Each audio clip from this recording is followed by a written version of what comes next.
विश्व विख्यात गौतम बुद्ध और विश्व विख्यात उनके बौद्ध धर्म। आज मैं बोध गया में हूँ। बोध गया में भिक्षु संघ के लोग कुछ बैठे हैं। हम इनसे जानने का प्रयास करेंगे कि किस मुद्दे को लेकर यहाँ बैठे हैं। नमस्कार, मैं हूँ सौरभ और आप देखना। नमस्कार, प्रणाम, जय भीम, जोहार, नमो बुधाय। मैं हूँ सौरभ और आप देखना स्टार्ट कर चुके हैं द आदि मीडिया। क्या नाम है सर आपका? जी, मेरा नाम आकाश लामा है और आपके आदि चैनल द आदि मीडिया आदि मीडिया जी को बहुत बहुत साधुवाद। आज सुबह सुबह आप पहुंच गए हैं।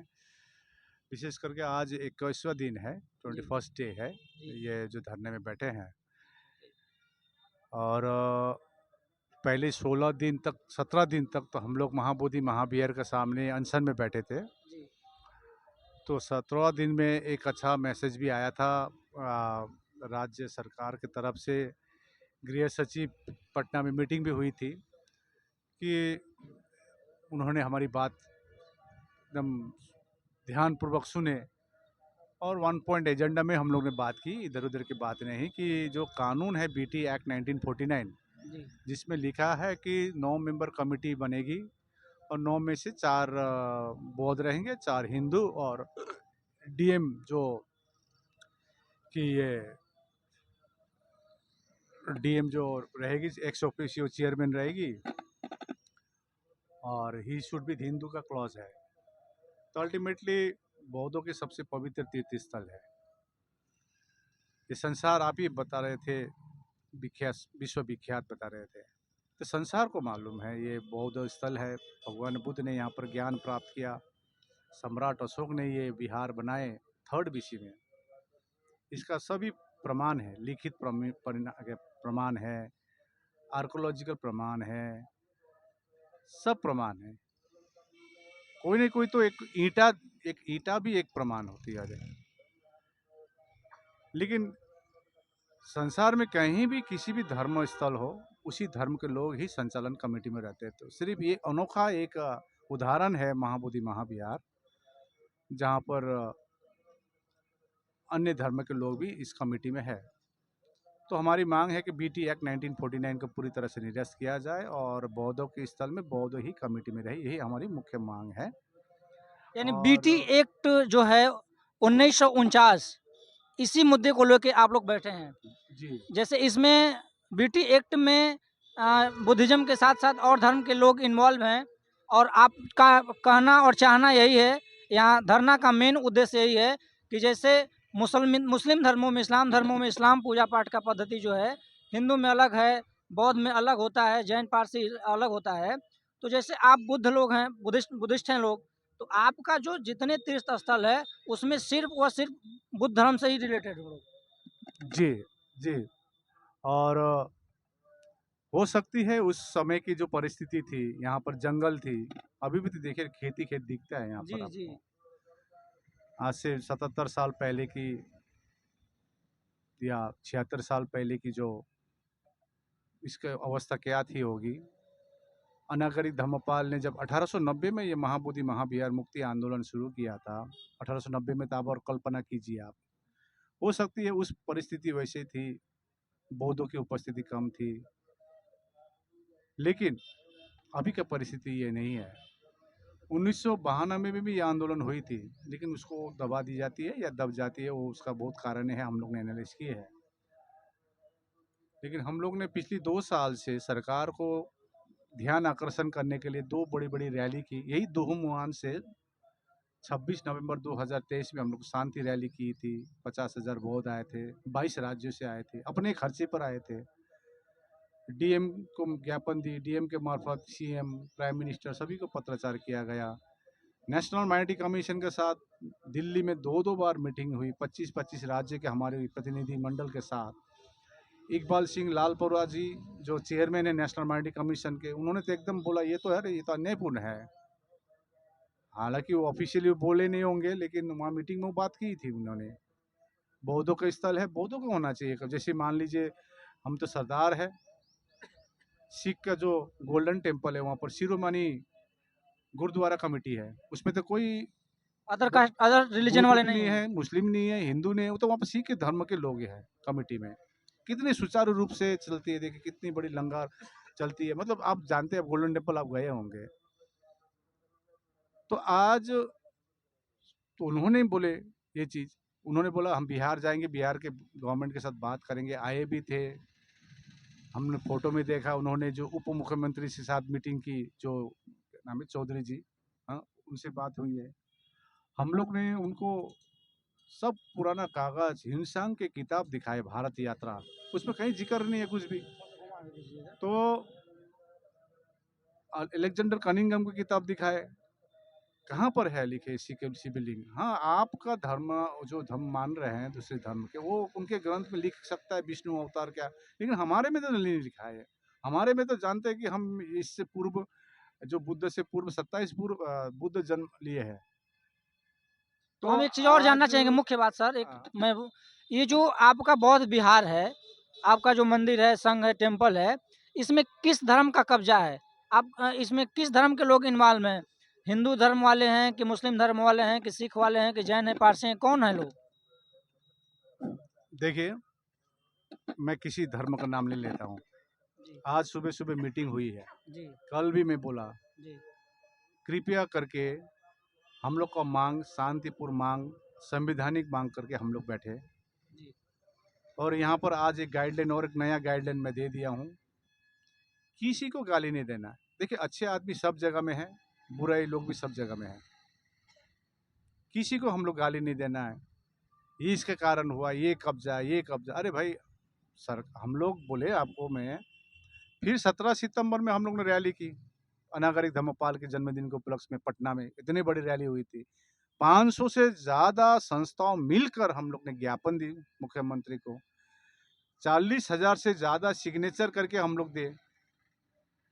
तो फिर 26 नवंबर अभी 2024 में पूरे भारत से ज़िले-ज़िले से ज्ञापन गई है प्रधानमंत्री को, मुख्यमंत्री को, राष्ट्रपति को, कंसर्न्ड डिपार्टमेंट को गया है, नेशनल माइनॉरिटी कमीशन को।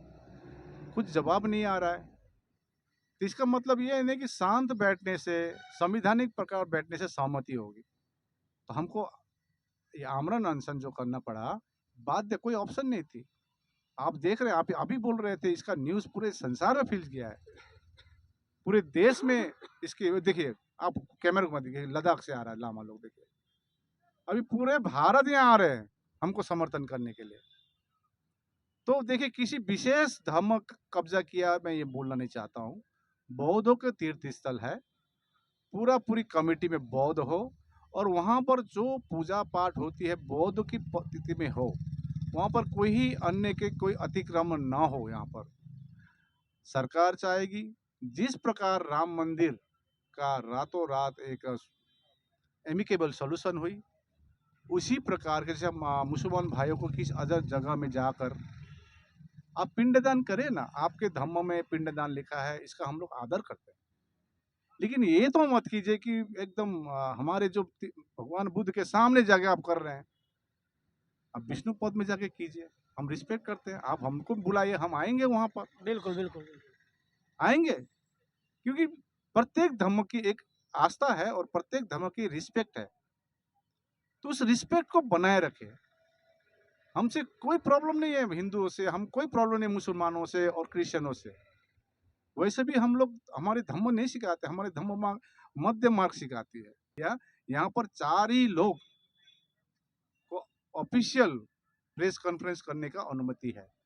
एक है मैं स्वयं आकाश लामा, प्रज्ञशील महाथेरो जी, सुनीत रतन और विनय रखित। वो भी हम लोग 4 जन एक साथ, देखिए एक साथ बैठे हैं ना, जी, जी।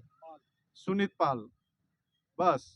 उनके अलावा कोई भी कुछ बात रखती है, उसका दायित्व हम नहीं लेंगे। पॉजिटिव रखे, हम लोग शांतिपूर्वक किसी को गाली गलौज ना करके हम लोग शांतिपूर्वक अपने मांग रखेंगे। ये तब तक हम लोग बारंबार कह रहे हैं, सरकार अपने पक्ष से बात रखे। सर एक चीज़ और मैं जानना चाहूँगा, ये बीटी एक्ट जो 1949 वाला है, ये केंद्र सरकार के अधीन है कि राज्य सरकार के अधीन है? इसका निवारण कौन सरकार करेगी? केंद्र, राष्ट्र? और एक प्रश्न आपको जोड़ देता हूँ मैं। जी, बोलिए। आप और एक प्रश्न कीजिए, ये कानूनी मामला है ना लेजिस्लेटिव मामला है, ये भी जी, जोड़ जी, दीजिए। जी। चलिए हो गया आप देखिए, नियत क्लियर होने से जी, राम मंदिर रातों रात चेंज हो गई। समझे ना बात? जी, 200 साल नहीं लगे, 200 साल लगी थी। मैं बता दूं, 2012 में हमारे क्षेत्र से वंगदी छिरिंग भूटिया जी ने रिट पिटीशन फाइल किया था। आपका प्रश्न में आ रहा हूं अभी। उन्होंने रिट पिटीशन फाइल की थी और 2018 में सुप्रीम कोर्ट से एक लिखित एक पेज का आता उनको कि ये कानूनी मामला नहीं है, ये लेजिस्लेटिव मामला है। और अभी अभी पिछली साल बिहार सरकार के तरफ से एक पत्र रिंछिल नामू, जो हमारे बुद्धिस्ट मेंबर है नेशनल माइनॉरिटी कमीशन में, उनको आता है कि ये सब जुडाइस मैटर है। तो मतलब जुडिशरी दिखा रहा है ये लेजिस्लेटिव मामला है, लेजिस्लेटिव दिखा रहा है क्या ये कानूनी मामला है। एक दूसरे पे फेंकने का काम किया जा रहा है। बस। और आपका प्रश्न क्या था? यही था हमारा कि किसके अंतर्गत आएगा, केंद्र सरकार का या अब राज्य सरकार बोलेंगे केंद्र सरकार बोलेंगे राज्य सरकार। और हमको, मेरा जो अनुमान है, हम लोग जो स्टडी किए हैं, जितनी राज्य की है उतनी केंद्र की भी है, क्योंकि आर्कोलॉजिकल ये यूनेस्को हेरिटेज में आती है, ये विश्व धरोहर है 2002 में। तो आज बिहार सरकार तो ठीक है, एक राज्य सरकार है, लेकिन जो विदेश नीति बनाती है वो तो केंद्र सरकार बनाती है। जी, जी, बिल्कुल। तो जब यूनेस्को हेरिटेज में आती है, उसमें केंद्र का भी हाथ है, नेशनल इंटरनेशनल हो गया। नेशनल इंटरनेशनल हो गया। तो जितनी केंद्र के उतनी राज्य के भी है। वैसे भी डिस्ट्रिक्ट मैजिस्ट्रेट जो है यहाँ पे बैठी है, वो केंद्र सरकार की नॉमिनेट होती है, से नॉमिनेट आईएएस ऑफिसर ही होती है ना, जी, जी, बिल्कुल। सेंट्रल से होती है। तब जब वो चेयरमैन है, obviously he is the sole responsible for the whole district, definitely. है कि नहीं? तो हमारा कहना है, जो भी हो, जो सरकार भी हो, लेजिस्लेटिव हो, जुडिशरी हो, लेकिन बैठ के तो हम लोग बात कर सकते हैं ना, उसमें एक एमिकेबल सॉल्यूशन निकल में आएगी। कोर्ट में जाना, कोर्ट का लंबित होना, धरना करना, रास्ता रोको, ट्रेन रोको, वो 50 लोग जो बात रख रहे हैं, आप भीड़ चाहते हैं, सरकार का भीड़ देखना चाह रहे हैं, बोलिए, करोड़ों आदमी आ जाएगा यहाँ पर। मेरा एक आह्वान मैं अभी करूंगा, आना शुरू हो गया, देख रहे हैं आप तो। जी, बिल्कुल मैं देखा हूँ, अभी मैं मंदिर गया था। साथियों, रियल में वास्तविक है, अगर आप घूमने के शौकीन हैं, if you are fond of wandering, तो आपको बोध गया में भी आना चाहिए। मैं अपनी आँखों से देखा हूँ। भारत के अलावा वियतनाम, चीन, जापान, भूटान, ऑस्ट्रेलिया, इंग्लैंड के भी लोगों को मैं देखा हूँ। तो रियल में ये विश्व धरोहर है।